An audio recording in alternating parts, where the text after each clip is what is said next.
Hi friends, welcome to Arya career academy. आज हम लोग करेंगे करंट अफेयर 23 फरवरी 2019 का। और अगर अभी तक आप मेरे चैनल को सब्सक्राइब नहीं किए हैं तो सब्सक्राइब कर लीजिए और बेल आइकन दबाना नहीं भूलिए, ताकि कोई भी नोटिफिकेशन अपडेट होता है आपको वीडियो मिलता रहे।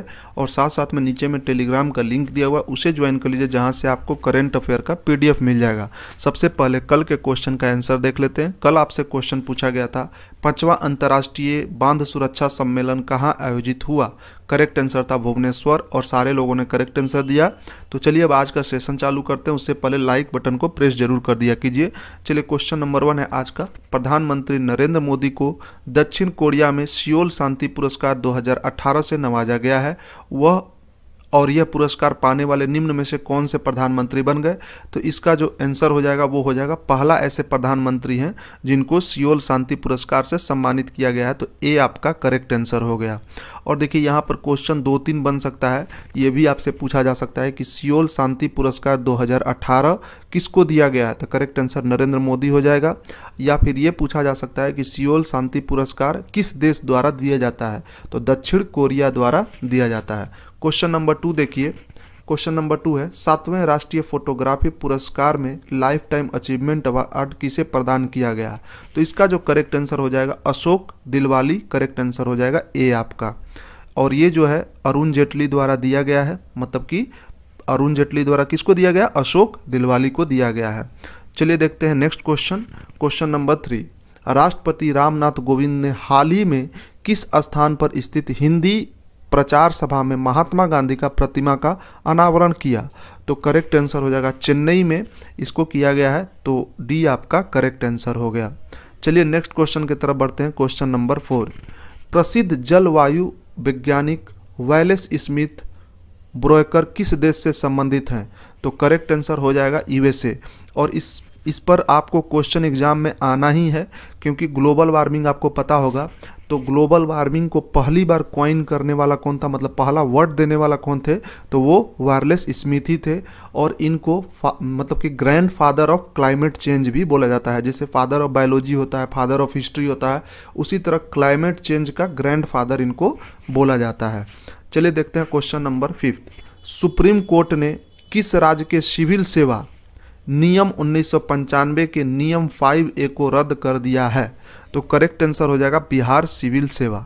और ऐसा किया क्यों गया है? क्योंकि देखिए जो फिलहाल अभी एग्जाम हुआ था BPSC के द्वारा लिया गया था, तो पहले वहाँ पर मेंशन था कि एक सीट के लिए 10 लड़कों को बुलाया जाएगा, मगर BPSC क्या किया कि एक सीट के लिए सिर्फ 5 लड़कों को बुलाया। तो इस पर लड़कों ने केस कर दिया। तो सुप्रीम कोर्ट अब इसको हटा दिया है। अब आने वाले समय में एक सीट के लिए वो आयोग के ऊपर डिपेंड है कि एक सीट के लिए 4 लड़का को बुलाए, 3 को बुलाए, या 10 को बुलाए, या 20 को बुलाए। तो यही 5A नियम था जिसको रद्द कर दिया गया सुप्रीम कोर्ट द्वारा। क्वेश्चन नंबर 6 देख लीजिए। भारत के पहले full mode 3D digital theatre का उद्घाटन हाल ही में किस शहर में किया गया? तो करेक्ट आंसर हो जाएगा इसका कलकत्ता में किया गया है। तो ए आपका करेक्ट आंसर हो गया। क्वेश्चन 7 देखते हैं।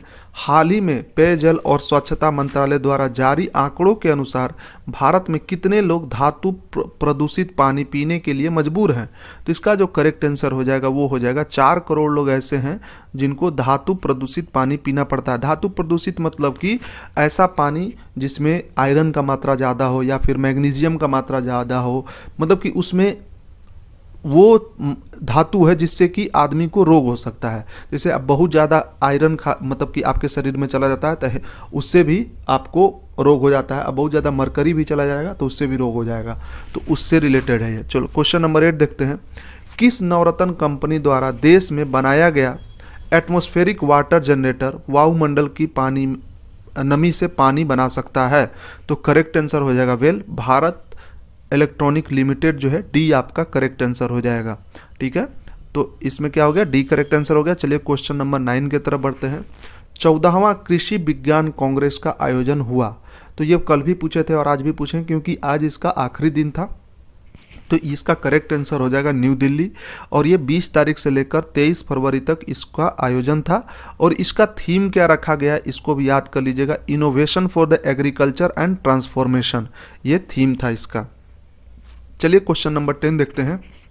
रक्षा मंत्री किस जगह पर एरो इंडिया 2019 का उद्घाटन किए? तो इसका करेक्ट आंसर हो जाएगा बेंगलोर। और ये भी क्वेश्चन हम रिपीट किए हैं, कल भी पूछे थे और आज भी पूछे हैं, क्योंकि लगातार ये 20 तारीख से 24 तारीख तक चलेगा, तो हम चाहते हैं कि इसको आप लोग याद कर लो, इंपॉर्टेंट है ये सारी चीज़ें, ठीक है। तब बेंगलोर में कर्नाटका स्टेट के अंदर बेंगलोर पड़ता है, बेंगलोर में ही इसको हर साल आयोजित होता है ये, तो एरो इंडिया 2019 किया गया है।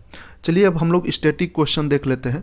तो स्टैटिक क्वेश्चन में सबसे पहला क्वेश्चन है, नौका डूबी पुस्तक किसने लिखा? तो नौका डूबी पुस्तक लिखा गया है रविन्द्रनाथ टैगोर द्वारा, और इसका ट्रांसलेट किया गया है किसके द्वारा? अरुणव सिन्हा द्वारा किया गया है। तो ये जो क्वेश्चन है ये पिछले 1.5 साल में 5 एग्जाम में पूछा जा चुका है। रेलवे का देखिए, रेलवे का ALP का एग्जाम हुआ था, उसमें भी प्री में पूछा गया, ग्रुप डी में पूछा गया है, और उत्तर प्रदेश के 2 एग्जाम में इसको पूछा गया है।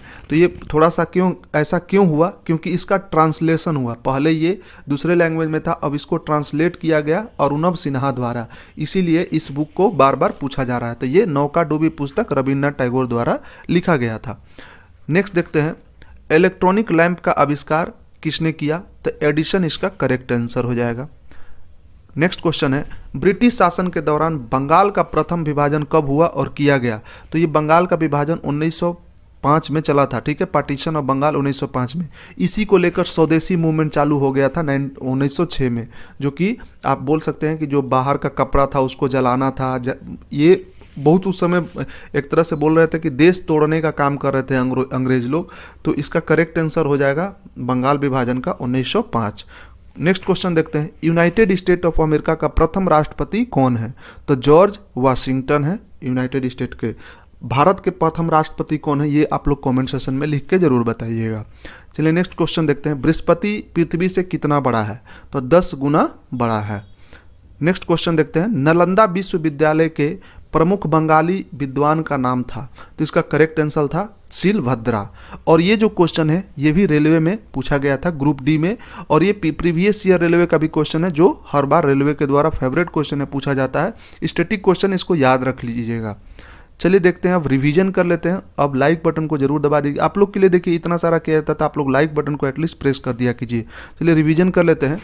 क्वेश्चन है, क्वेश्चन नंबर 1 है, उच्चतम न्यायालय ने हाल ही में किसे BCCI का लोकपाल नियुक्त किया है? तो करेक्ट आंसर हो जाएगा DK जैन। क्वेश्चन नंबर 2 है, 14वां कृषि विज्ञान कांग्रेस का आयोजन कहाँ हुआ? इसके बारे में बता चुके हैं, न्यू दिल्ली इसका करेक्ट आंसर हो जाएगा। क्वेश्चन 3 है, रक्षा मंत्री किस जगह पर एरो इंडिया 2019 का उद्घाटन किए? करेक्ट आंसर बेंगलोर हो गया। क्वेश्चन 4 देखिए, किस मंत्रालय ने 19 फरवरी 2019 को स्वायत्त का शुभारंभ किया? तो इसका करेक्ट आंसर हो जाएगा D, उद्योग मंत्रालय ने। क्वेश्चन 5 देख लीजिए, प्रधानमंत्री ने किस जगह मानमहल में वर्चुअल एक्सपेरिमेंटल म्यूजियम का उद्घाटन किए? तो बनारस इसका करेक्ट आंसर हो जाएगा। वहीं इनका कंस्टिट्यूएंसी है जहां से जीत कर 2014 में ये लोकसभा गए थे। क्वेश्चन नंबर 6 है, भारत और किस देश ने हाल ही में आतंकवाद का मुकाबला करने के लिए संयुक्त कार्य समूह गठित करने पर सहमत हुआ है? तो मोरक्को इसका करेक्ट आंसर हो जाएगा। क्वेश्चन 7 है, पाकिस्तान ने किस देश के क्राउन प्रिंस मोहम्मद बिन सलमान को देश का सर्वोच्च नागरिक सम्मान निशाने पाकिस्तान से नवाजा है? तो करेक्ट आंसर हो जाएगा सऊदिया अरबिया। और देखिए, जैसे भारत में होता है भारत रत्न होता है भारत में, उसी तरह पाकिस्तान में निशाने पाकिस्तान होता है।